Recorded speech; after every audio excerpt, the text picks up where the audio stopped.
नीमच के अल्कलाइट कारखाने के जो महाप्रबंधक पकड़े गए हैं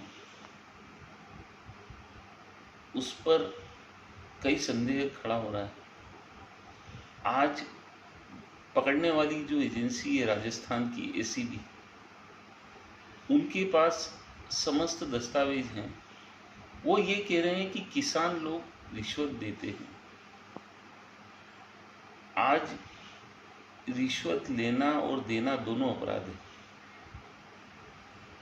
जब एजेंसियां ये कह रही हैं कि किसान खुलकर सामने आए, तो वो क्यों अपराधी बनेंगे?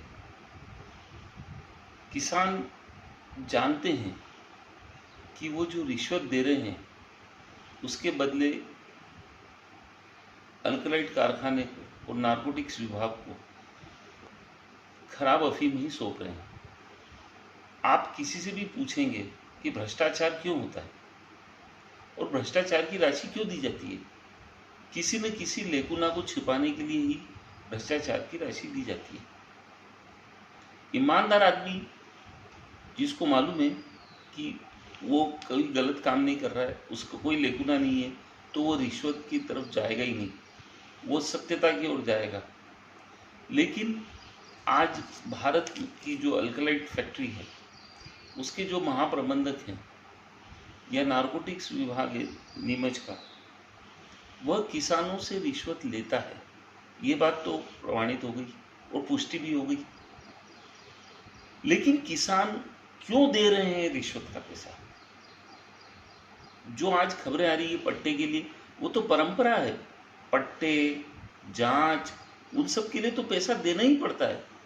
लेकिन यहाँ पर एक महत्वपूर्ण प्रश्न खड़ा हो रहा है, क्या किसान अच्छी अफीम तस्करों को देने के लिए और खराब अफीम नारकोटिक्स विभाग और फैक्ट्री अल्कलाइट फैक्ट्री को देने के लिए तो नहीं कर रहा है?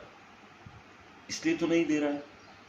किसान जो देखता आ रहा है कि जो भारत की पॉलिसी है, कि वो जब भारत की पॉलिसी उसको समझ में आ गई है कि सीपीएस पद्धति भारत सरकार लागू नहीं करेगी, कॉन्सेंट्रेट पॉपी स्टॉप पद्धति जब तक लागू नहीं करेगी तब तक जो गम पद्धति से अफीम पैदा हो रही है उसको फ़ायदा उठा ले, उसका वह अधिक से अधिक फ़ायदा उठाए।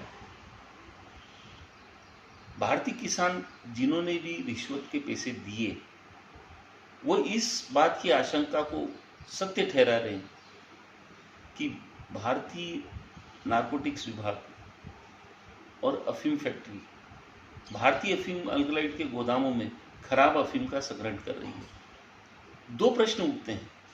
पिछले 4 सालों से भारतीय अफीम जो कि अल्कलाइट के गोदामों में संग्रह है, उनका एक्सपोर्ट ऑर्डर रिजेक्ट हो जाता है। ऐसा क्यों? जब अफीम का एक्सपोर्ट ऑर्डर रिजेक्ट हो रहा है, या उसकी मांग नहीं आ रही है, या उससे अल्कलाइट निर्माण की लागत बढ़ रही है, ये 3 प्रश्न हैं। सरकार कहती है कि भारतीय अफीम की अंतर्राष्ट्रीय मांग नहीं है। दूसरी बात कहती है कि भारतीय अफीम की जो अल्कलाइट निकालने की जो लागत है वो अधिक बैठती है। तीसरी बात, जब दोनों चीज़ें नहीं हो रही हैं और अफीम का संग्रह हो रहा है, तो कहीं ऐसा तो नहीं है कि भारतीय किसान, अफीम उत्पादक किसान कहीं ना कहीं ऐसी गठजोड़ता के तहत खराब अफीम नारकोटिक्स विभाग और फैक्ट्री को दे रहे हैं और अच्छी अफीम अंतर्राष्ट्रीय तस्करों को दे रहे हैं?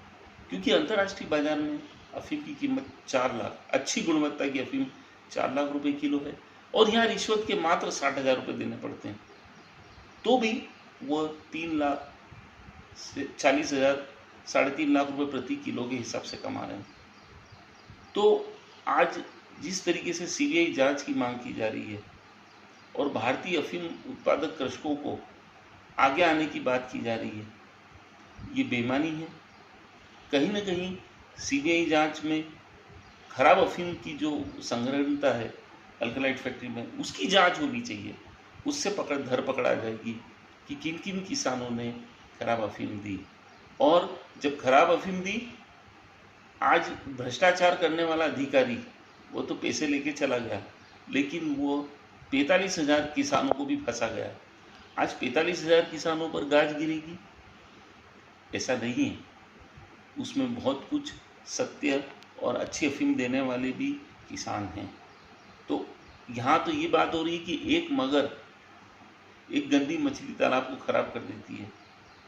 तो आज भारतीय अफीम की गुणवत्ता को संदेह हो रहा है, और जितने भी संग्रहण हो रहा है अल्कलाइट फैक्ट्री के गोदामों में, वह निष्पक्ष जांच के तहत पता लगाया जाए कि कहीं किसान रिश्वत इसलिए तो नहीं दे रहे थे कि वो खराब अफीम सरकार को सौंपे और अच्छी अफीम अंतर्राष्ट्रीय बाजार में तस्करों को सौंपे।